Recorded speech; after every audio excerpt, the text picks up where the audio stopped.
Students beginning to walk around campus more, but the quiet remains at Michigan State 3 days after Monday's tragedy.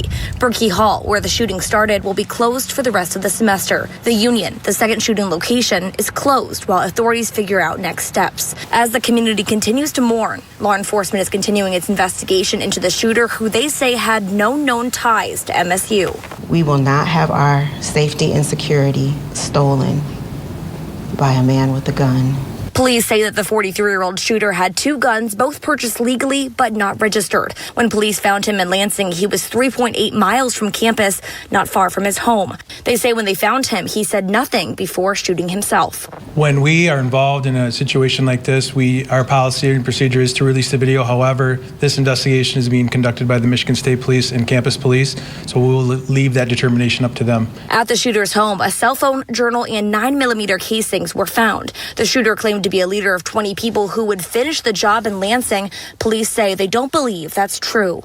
The shooter's father, we brought that up to him, and he had mentioned that his son does not have any friends. He pretty much sat in his room most of the time. He ate, went to the bathroom in there. So he pretty much never left his room, and his father didn't believe that he had any friends, let alone 20 of them. The Lansing police chief says that neighbors' reports that they had called the police about hearing gunshots at the shooter's home prior to Monday are not true. They also say the shooter may have felt slighted by other businesses that he wrote in a note he wanted to target. We can find no connection to MSU at this time. He was not a current student, faculty, staff, or a former student, faculty, staff. Monday's shooting came only 8 days after some of these same nearby agencies responded to nearby Okemos High for a fake report of a shooting. So just imagine the stress put on the first responders responding to a situation at Okemos High School that we take very seriously until otherwise notified. And then just a few days later, responding to this incident here. We have to recover too. We have to heal. That process has begun.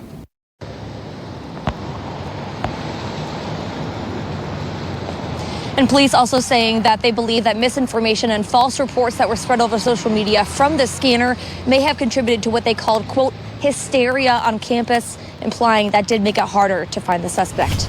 Investigators are now revealing that 43-year-old Anthony McRae had legally purchased 2 firearms that were used in that shooting spree. And while a motive still remains unclear, we are getting our first look at police body camera footage into McRae's 2019 arrest. News Channel 3 investigative reporter Mike Kravsik explains why the prosecutor's decision more than 3 years ago is now under scrutiny tonight. Yeah, Jessica and Andy, and it's unclear if the shooter had even more plans for mayhem. Police revealing today they found 8 loaded magazine clips and 50 rounds of additional ammo in the shooter's backpack. They say the 2 firearms he used in the shooting were unregistered, a felony under Michigan law.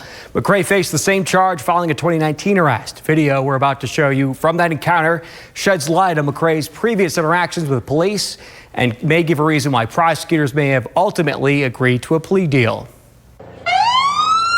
After a college campus killing spree, police say the shooter, 43-year-old Anthony McRae, said nothing as police tracked him down nearly 4 miles from the MSU campus. They exited their vehicle, ordered him to show his hands. However, he produced a weapon and then killed himself. You're under arrest right now. It was a much different encounter between Lansing police and McRae back in 2019. What's the word, man? You work here?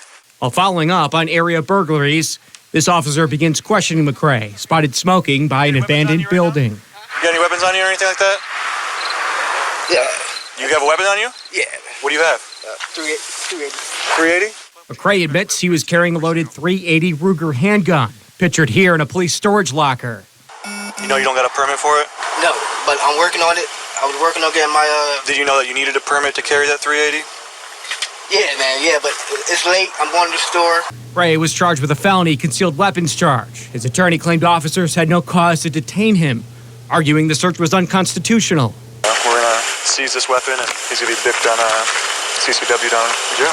Court records show before the case headed to trial, former Ingham County Prosecutor Carol Simon agreed to a deal, allowing McRae to plead to a misdemeanor weapons charge to avoid jail. A 5-year felony charge which barred McRae from legally owning a gun was dropped. We would all hope that the prosecutor would uphold the law as it's written. There's always room for discretion. However, that one will be scrutinized for a long time, I'm sure. Questions continue to swirl more than 3.5 years after the arrest. Police say McRae legally owned the 2 9mm guns used to carry out the mass shooting. McRae's family says he became angry and isolated following his mom's death in 2020. After the shootings, police say McRae appeared to be walking on the 5-mile route from campus to his house, where he lived with his father. It appeared to us that he was heading home when someone just spotted him from the picture we put out on him. McRae's senseless acts compromising the feeling of safety for tens of thousands of Michigan State students. McRae says safety was the reason he told police he carried a gun back in 2019. Why were you carrying it? Protection. Protection? Protection, man. Okay. Lansing police say they still have the weapon they confiscated from that 2019 arrest. Police say at some point after McRae finished his probation in 2021, he acquired the weapons used in the mass shooting.